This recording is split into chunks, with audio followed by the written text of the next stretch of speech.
Okay. Now we are moving towards the easy learning for second chapter. And what are the important concepts that is only going to be discussed here? The second chapter is principles of management. पहला हम लोगों ने जो last किया था that was आपका nature and significance of management. Means in any concern, in any company, in any business, why do we need a management? Now, the second question is that अगर management है तो how it is run, मतलब management तो कैसे चलता है. Like when you enter into the school तो हमें पता है कि there is a curriculum fixed, there are certain rules and regulations which we need to follow. when you enter into university there are certain principles which have to be followed. like वहां पर आपको कोई teacher इतना personally लेकर नहीं जाती है. you don't have the tuitions and all. Just आप कॉलेज गए, कॉलेज में जो टीचर ने आपको लेक्चर दिया दैट इज ऑल, बस आपने समझा, इट इज ओके. तो there is a difference between a school and a college. तो देयर आर सर्टेन प्रिंसिपल्स जिसको हम लेकर चलते हैं according to the age. Like if you see in your schools, nursery या प्रेप में मदर टीचिंग रहती है, बट देन जैसे जैसे बच्चे आगे बढ़ते हैं द टीचर्स आर डिफरेंट. तो there are these are the philosophies, these are the principles जो हम एजुकेशन में यूज करते हैं at different places, and they are not equal. किसी किसी स्कूल के अंदर even in third standard you have the mother teaching. तो that is because of the situation. Similarly in any business, in any concern, industrial concern, business, we have certain broad and general guidelines. अब इसको मैंने red से underline भी किया है. why it is broad?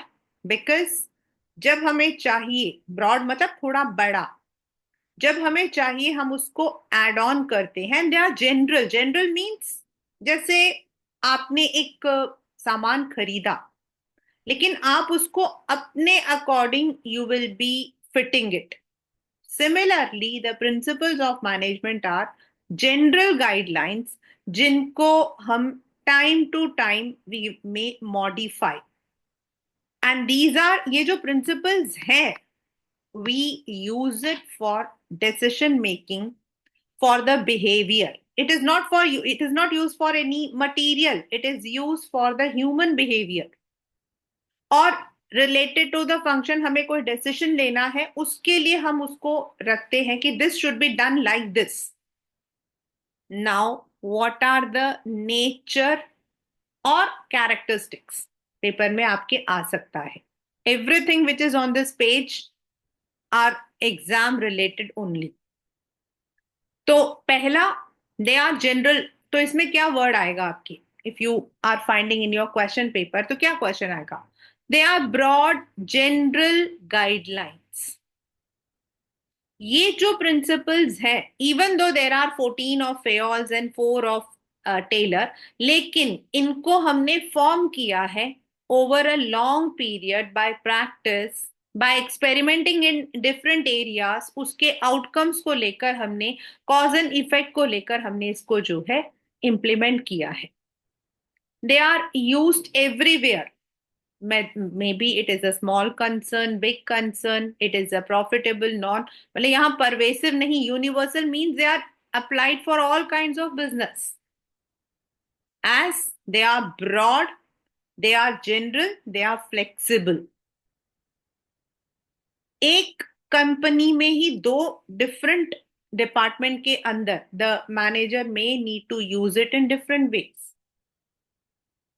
For example हम लोग लेते हैं डिसिप्लिन. ठीक है. नाउ डिसिप्लिन का मतलब बहुत सारी चीजों में आ जाता है. Coming on time is also discipline. But मौसम खराब है, कोविड था, the companies had to shift over to work from home, hybrid system, 3 दिन ऑफिस 3 दिन घर. दैट मीन्स उस डिसिप्लिन के, उस प्रिंसिपल में हमने थोड़ी फ्लेक्सिबिलिटी की थी. Contingent, over the prevailing situation, जो अभी मैंने कोविड का एग्जाम्पल दिया, इट इज कॉन्टेजेंट, और तब हम उसको फ्लेक्सिबली यूज करते हैं. And the principles are mainly used in a behavioural pattern, क्योंकि हम जब यूज कर रहे हैं तो हम मैनेज कर रहे हैं people. We are managing the people. Even if functions भी है तो फंक्शंस को भी पीपल परफॉर्म कर रहे हैं, तो हमें उनके ऊपर लागू करना है. So they are mainly behavioural. Now why do we need them? हमें क्यों चाहिए? First, if there are certain guidelines, हमारे कंपनी में कुछ गाइडलाइंस हैं, if we are following some guidelines, तो हम उसको रियलिटी से रिलेट करते हैं. We are able to look, क्योंकि हम कॉज एंड इफेक्ट को देख रहे हैं, तो we are able to find out what can be the likewise consequence. It allows us to have the optimum utilization of the resources. जितने हमारे resources हैं उनको हम properly use कर सकते हैं. हमें पता है what is the man power, physical power, financial power, what are our limitations, what are our privileges. They are not a thumb of rule. They have been made on scientific base. That is cause and effect. When there are, अभी जो मैंने आपको Covid का एक example बताया, that business के अंदर companies में there might be things when you need to change it. तो ये जो चेंजिंग एनवायरनमेंट है due to any reason, weather है, पॉलिटिकल है, टेक्नोलॉजिकल है, अगर certain principles are there, they are able to हमें हेल्प करता है how to change those. They are also helpful in social responsibility. For example, equity, fair remuneration. जो Fayol के दो प्रिंसिपल्स हैं, इक्विटी. नाउ इक्विटी क्या बोलता है? इक्विटी कहता है that there should be equal treatment of everyone. यानी कि आप सोशल रिस्पॉन्सिबिलिटी को लेकर चल रहे हो. आपकी कंपनी के अंदर एक इंसान होगा जो मतलब कि the person may be from under privilege caste, that there might be a person who is not that much fair, there might be a person who is coming from may be मतलब कि वो physically challenged है, लेकिन आप अपनी responsibilities निभाते हो looking at that fair principle. तो अगर प्रिंसिपल है तो हम कर रहे हैं. They are also the basis for all the management training education and research. इनको हम रखकर इन द बी स्कूल्स मतलब बिजनेस स्कूल्स के अंदर हम ट्रेनिंग पर्पसेस में हम इनको यूज करते हैं. We research on them. We have many case studies जिनको रखकर हम आगे के लिए वी ट्राई टू फाइंड.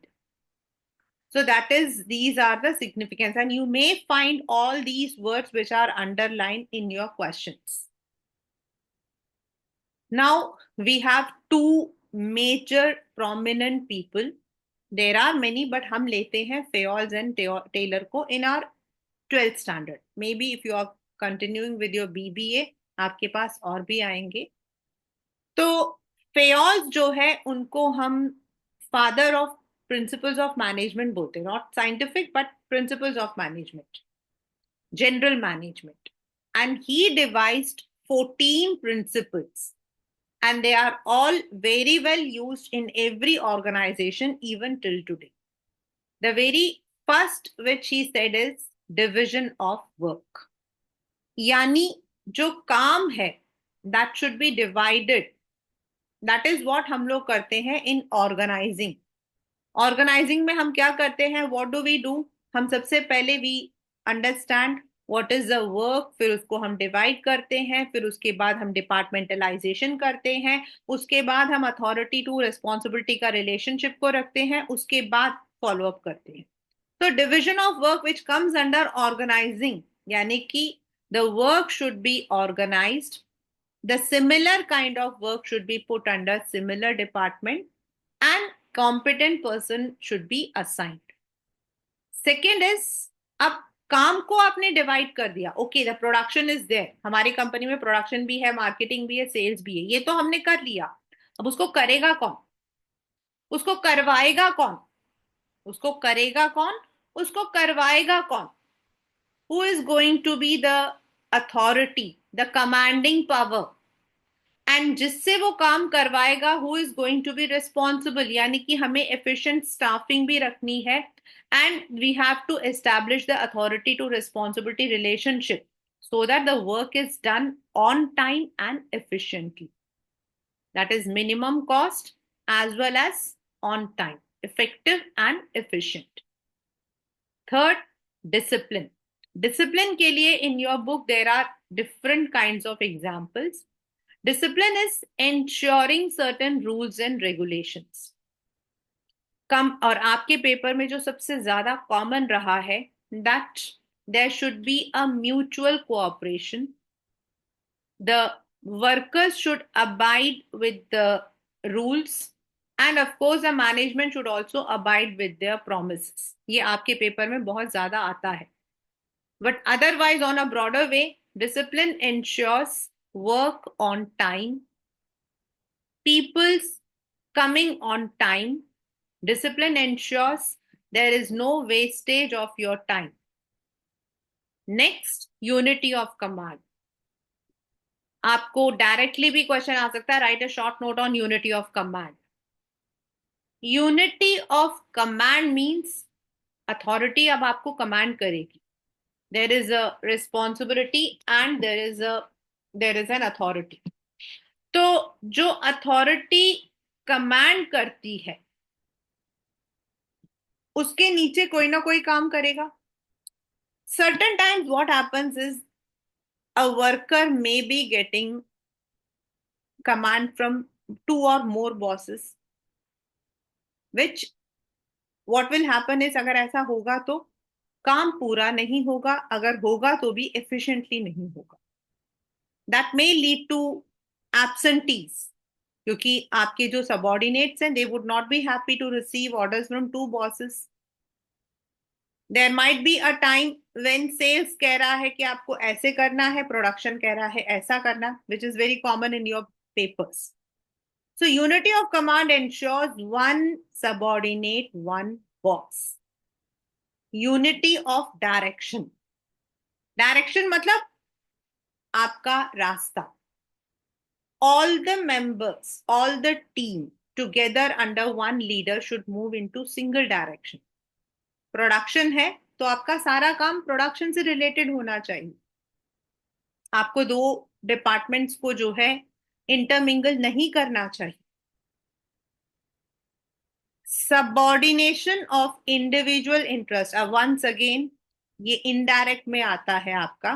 जैसे unity of command, unity of direction, order, ये सब डायरेक्ट में भी आ जाते हैं. There is a direct question. But जो सबऑर्डिनेशन ऑफ इंडिविजुअल इंटरेस्ट वाला है, this comes in the identification. Subordination का मतलब होता है नीचे नीचे रखना. नीचे रखना किस चीज को? अपने इंटरेस्ट को. एंड जो कंपनी का बेनिफिट है उसे ऊपर रखना. यानी कि when you are deciding on some factor, when you have to take decision regarding the company's any important decision, तब आपको क्या करना चाहिए? यू हैव टू सी कि आप अपना फायदा नहीं देख रहे हो. You are not looking into your own benefit, in fact you are looking for the company's benefit. आप किसी को अपना जो टेंडर है इसलिए नहीं दे रहे हो because they are going to give you a commission or they are related to you, but you should give because they are going to produce, they are going to supply quality materials. So अपना interest नहीं, company का interest. Next is remuneration of employees, यानी the salary. remuneration means the salary. Salary जब भी हम decide करते हैं, though it is a complete आपका एचआर डिपार्टमेंट करता है. They are the one who fix the salary, they are the one who fix the मतलब कि कैसे आपको देना है, द स्लैब वो करते हैं. But when you are taking two employees at the same level, then you need to remunerate them equally. It should be within the pocket of the company and also वो इतना हो, ये paper में आता है ऐसा करके, मतलब this is the key word which comes, वो इतना हो कि that is sufficient for the employee to continue in your company. अगर आप उसकी कैपेबिलिटी से कम सैलरी दोगे तो over a period that person will switch over to other company. अगर आप चाहते हो कि आपकी कंपनी में जो एम्प्लॉयज हैं वो स्टेबल रहें, देन आपका remuneration policy should be good. But it doesn't mean that you are giving out of the pocket. उतना दो आपकी कंपनी के लिए जितना है, but also looking at the other person's capability. Next is centralisation and decentralisation, जो कि आप अपने अपने पूरे चैप्टर में अलग से ही पढ़ते हो। You are already doing it in your chapter. Central means बीच में, यानी all the decisions regarding it may be irrespective of anything, may be may be in the hands of only the top level। कुछ companies ऐसी होती हैं जहां आपके lower level के अंदर जो आपके एम्प्लॉयज हैं, they are not allowed to intervene, they have to just follow the instructions. There are companies, अगर कंपनी बहुत बड़ी नहीं है, स्टाफ बहुत ज्यादा नहीं है, या कंपनी में स्टाफ के ऊपर they are not still not trusting, तो they may not have the decentralised organisation. But abhi slowly, gradually, most of the companies have adopted decentralization because that helps in better management. And decentralization मतलब जो आपकी authority है उसको disperse करना to the lowest level according to the capability. जो भी आपका department है, हर डिपार्टमेंट में if there is a hierarchy, अगर हिरार्की चल रही है, there are 4 people, top level, sorry regional manager, उसके नीचे डेप्यूटी, उसके नीचे every person will be having some authority, some power of decision which he or she can take on time. Next is scalar chain। ये आपके write a short note, direct question भी आता है और इनडायरेक्ट भी आता है। तो scalar chain means it's a decision और कम्युनिकेशन जो कि आपका पूरे चेन से जाता है in a hierarchical manner. Chain plus hierarchy मतलब ऊपर से नीचे। As you can see there is a picture made ABCD। So if B has to make some decision, B जो है उसको कुछ काम देना है टू E, तो B C को देगा, C D को देगा, वो आगे जाता है। Similarly in the other department also it goes in the same manner, और वापस भी वैसे उल्टा जाता है। But if there is any emergency, a person at C level has to make any important decision, उसके पास टाइम नहीं है कि वो B को बताए, it should be routed. There is one emergency plan which को जिसको हम बोलते हैं gang plank. But under gang plank the person will be allowed only to speak to the same level, that is C2, जो next level उसके सामने F है वो। neither he can deviate, neither he can upgrade। next is order। अब यहां पर जब order आता है तो most of the time many students take it in the other sense, giving the order। no, वो हमारा अथॉरिटी में आ गया है, वो हमारा कमांड में आ गया है। यहां पर order is not command. Order means keeping things and people on place। हर चीज की एक जगह होती है, चाहे आप मैन्युफैक्चरिंग यूनिट में हो, चाहे आप ऑफिस में हो। Everything should have a place and every person should have a proper place. That ensures आप अननेसेसरी मूवमेंट्स नहीं कर रहे हो, अननेसेसरी आपका टाइम वेस्ट नहीं हो रहा है। अगर आप किसी भी होटल में जाते हो, स्कूल में जाते हो, कहीं पर भी जाते हो, आपने देखा होगा रिसेप्शन सबसे पहले होता है। वाई रिसेप्शन पहले होता है बताओ? रिसेप्शन बाद में क्यों नहीं होता? The reason is reception has to be in the forefront, because वो फ्रंट ऑफिस है, वहीं से हमें सब कुछ पता लगेगा। तो that means it is order, it ensures order, it ensures the right place. Equity, यानी इक्वल ट्रीटमेंट। रिम्यूनरेशन आपका बिल्कुल पैसों को लेकर है, रिम्यूनरेशन आपका पैसों को लेकर है, एंड इक्विटी आपका जनरल ट्रीटमेंट है। आपके पास विमेन है, मेन है, फिजिकली चैलेंज्ड है, उनसे जब बर्ताव आप कर रहे हो, उनको आप मोटिवेट करते हो, आप उनसे कोई भी काम करवाते हो, it should be equal in your words. Remuneration is by giving the payment, money, लेकिन equity is a general treatment. There are some people who would favor only the people belonging to the, जैसे हमने उसमें पढ़ा था chapter poets and pancakes में, कि सुब्बू जो है he was given special privilege by the owner of the Gemini studio. That means वहां पे equity follow नहीं हुआ था. Equity means irrespective of anything, you have to behave in the same manner. Stability of personnel. Stability of personnel. Stable मतलब एक जगह खड़ा होना. Personnel मतलब employees.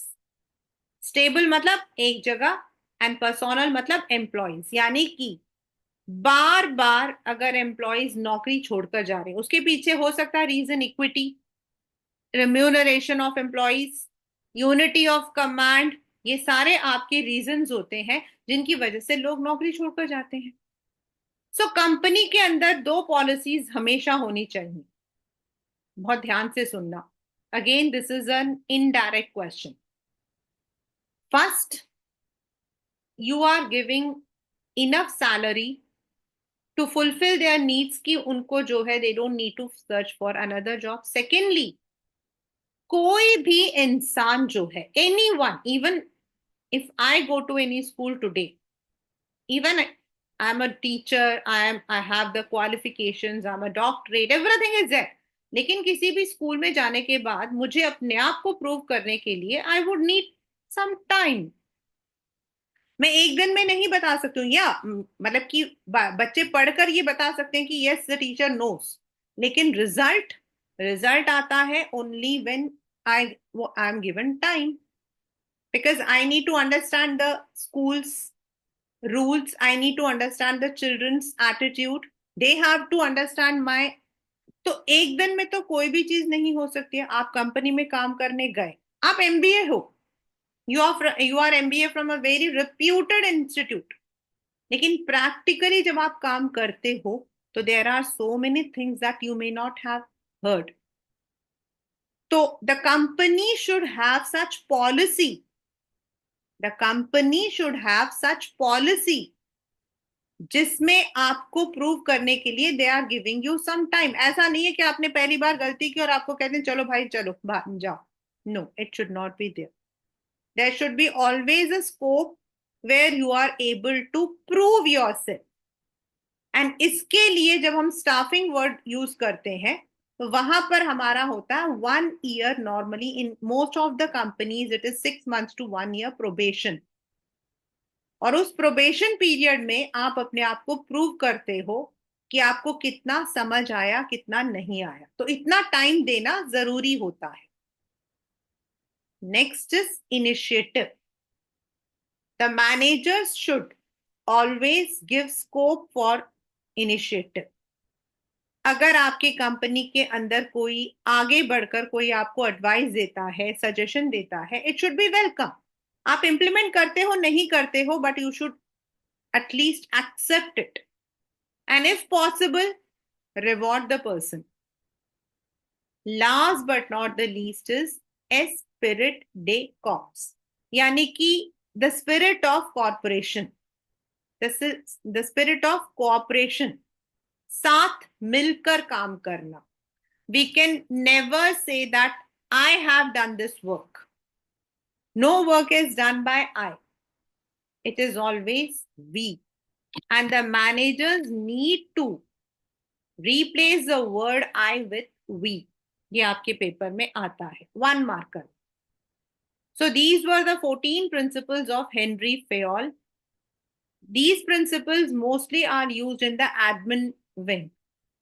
Whereas अगर हम साइंटिफिक मैनेजमेंट को लेकर चलते हैं, which is Taylor, who is called as a father of scientific management, आपके पेपर में जब आएगा in boards, it is normally very clearly mention, identify the scientific management principles and general principles.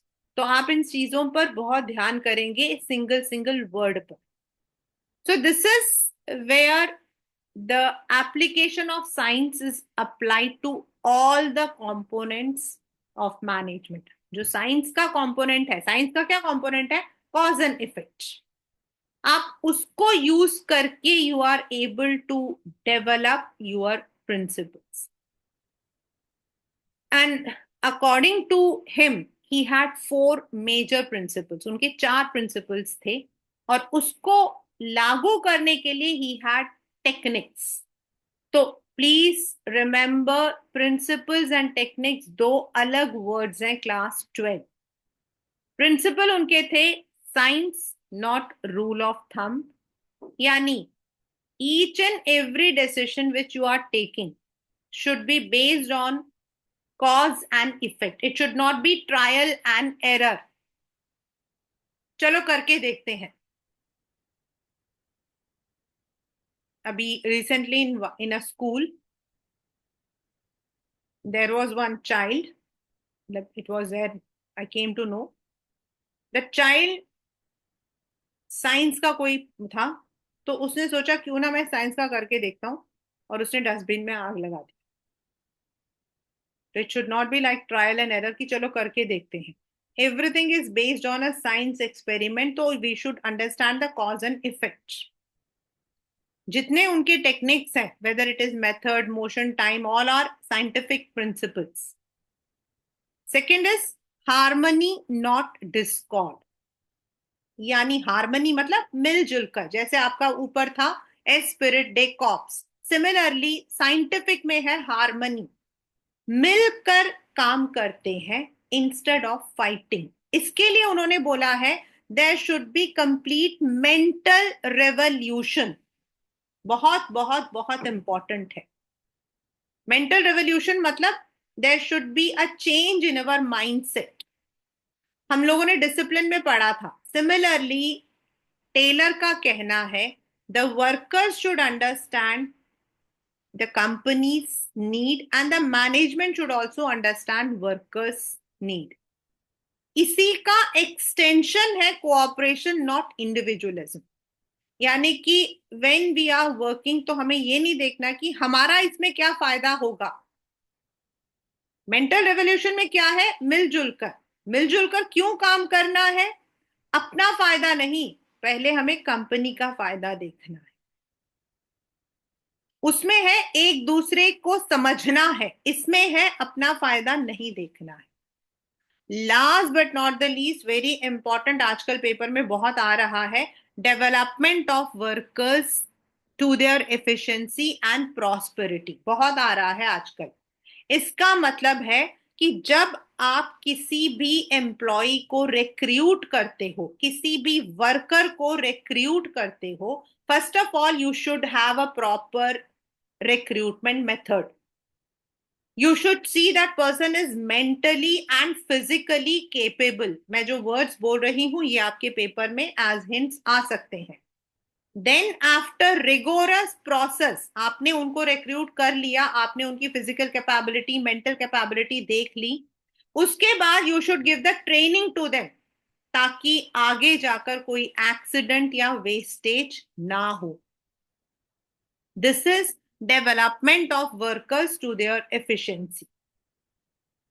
Very, very, very important. Now, इन्हीं principles को Taylor कहते हैं you need to apply them through certain techniques. Now, the very first what he says is functional foremanship. Functional foremanship is also contrast and also complement. Paper में आता है. मतलब functional foremanship का मतलब है you need to divide the work, division of work Fayol का, लेकिन functional foremanship के अंदर वो कहते हैं when you are dividing the work, तो एक फैक्ट्री मैनेजर के अंडर दो इंचार्जेस होंगे, एक प्लानिंग देखेगा, दूसरा production. Planning is completely mental, production आपका पूरा ऑन द मशीन्स। तो जहां आपका प्लानिंग है वहां पर आपके there should be a person who is instructing कि क्या करना है, दूसरा रूट किस तरीके से करना है, तीसरा कितने टाइम में करना है। तो ये जो प्लानिंग वाला है, they are responsible for this. And fourth is आपके जो है what kind of discipline they have to follow, ये सारा वो देखते हैं। Now when it comes to the production, जहां एक्चुअल काम हो रहा है, तो दैट पर्सन वहां पर होगा एक इंसान जो स्पीड को टेस्ट करेगा, दूसरा होगा जो सारे मशीनों को, प्लीज बी ये वाला बहुत याद रखना, वन मार्कर में बहुत बहुत बहुत बार आता है, the person is responsible for the machines, for all the equipment, that is gang boss. The person has to ensure कि जो मटेरियल हमें चाहिए, जो मशीन हमें चाहिए, वो सब कुछ है। तीसरा है रिपेयर, अगर इन्हीं मशीनों में, इन्हीं इक्विपमेंट में कोई रिपेयर है तो दैट पर्सन इज रिस्पॉन्सिबल कि वो उसको रिपेयर करवा के रखें। एंड लास्ट वाला जो है वो क्वालिटी को चेक करता है, इंस्पेक्टर। और ये सारे जो 8 जने हैं जिनके पास अपनी अपनी ड्यूटीज है, ये सभी जितने भी वर्कर्स नीचे काम करते हैं दे आर अंडर देम, यानी कि एक वर्कर को 8 अलग लोगों से इंस्ट्रक्शन मिल सकता है, which is a complete contrast to unity of command, क्योंकि according to unity of command there should be one boss and one subordinate, लेकिन यहां एक वर्कर के ऊपर 8 बॉस होते हैं। तो this is functional foremanship. The next he says is every equipment, every material, every raw material, what you are buying, what you are making, there should be certain standard, ये पहले से set होना चाहिए company के अंदर और उसको हमें सिंप्लीफाई करना चाहिए। Like if you look into the yarns, अगर आप धागों का देखोगे तो देयर आर सर्टेन स्टैंडर्ड कि आपको किस तरीके का मशीन खरीदना है, और सिंप्लीफिकेशन होता है वेदर उस मशीन के अंदर किस तरीके का यार्न जा सकता है, नायलॉन जा सकता है, कॉटन जा सकता है, पॉलिएस्टर जा सकता है। So there are simplified and there are some machine जिसके अंदर तीनों के लिए अलग अलग स्लॉट्स होते हैं। So that should be pre-planned. Next is हर काम को करने का एक तरीका होता है। You know, we can do everything. Copy cut paste भी कर सकते हैं और अपनी मेहनत से भी आप लोग चीजें बना सकते हो, है ना। So the best method to do the work so that आपका जो टाइम है, वो रॉ मटेरियल्स है, वो they are all optimally used. Method is the procedure. Method is the way of doing the work. And motion is your movement. हाथों का, पैरों का, चीजों को उठाने का। If you see the crane movement, there is a movement of the crane. अगर आप उसमें हुक देखोगे तो certain times वो ऊपर की तरफ होता है, certain times it is put in the downwards. How it has to move, कितना एंगल होता है, तो वो जो मूवमेंट होता है that helps in unnecessary movements, वो अननेसेसरी मूवमेंट्स को रिमूव कर देता है और उससे हमारा टाइम भी एंड हमारी जो फिजिकल एबिलिटी है वो भी बच जाती। टाइम स्टडी, ये पेपर में उल्टा होकर आता है। टाइम होता है किसी भी काम को करने का एक एवरेज ड्यूरेशन क्या होना चाहिए। इसमें पेपर में क्वेश्चन आता है कि कौन सा ऐसा स्टडी है, which study helps in finding the number of workers we need. Paper में ये वाला क्वेश्चन ऐसे आता है। तो टाइम स्टडी क्यों? अगर मुझे लगता है कि 100 यूनिट्स को 10 लोग कर सकते हैं इन 1 our and if I have 7, that means I need 3 मोर। तो टाइम, एवरेज टाइम एक इंसान 10 मिनट ले रहा है, ये मैं अगर देखूंगी और मुझे 1 घंटे में करना है तो मैं क्या करूंगी, I will be recruiting the people accordingly. So time study is the average time taken by a person. Fatigue यानी थकावट, tiredness, means after every work we need some interval. And what should be the interval that can be determined by the work the person does? Physical work ज्यादा है तो we can give double intervals. कम है तो single intervals. आप कभी भी जाइए, if you go to the workers की उसमें जाओगे तो दे हैव 3 इंटरवल्स. 11 बजे एक बार इंटरवल होता है, 1 बजे खाने का होता है, शाम को 5 बजे होता है. But in the offices it is only in the mid. तो fatigue is because the person may not be able to give his or her full capability. इसीलिए to avoid that the fatigue study is done. Last but not the least, differential P. पिछले कुछ सालों में this has come as a direct, write a short note. तो differential means different. Piece wage system means if two people are working. ये आपका fair जो आपका remuneration है उसका बिल्कुल opposite है, contrast है. ये पेपर में ऐसे भी आता है. Which मतलब कि इस contrast. Remuneration में वो कहते हैं दो जने एक ही लेवल में है तो they should be remunerated equally. Differential में होता है कि दो जने एक ही काम को कर रहे हैं लेकिन एक स्लो है दूसरा फास्ट है, तो the person who is doing fast उसको रिम्यूनरेट करना चाहिए by giving him more, and the one who is slow should be given less, so that दोनों मोटिवेट होते हैं कि if I want to earn more I should work more, और जो ज्यादा कर रहा है उसको सेटिस्फैक्शन होता है कि I am paid for my work. ये आप जो हो with example you will be explaining in your paper, right? So this is the chapter Principles of Management. Now I have very short practice assignment very quickly, and you just need to quickly go through. The very first is identify the principle of management.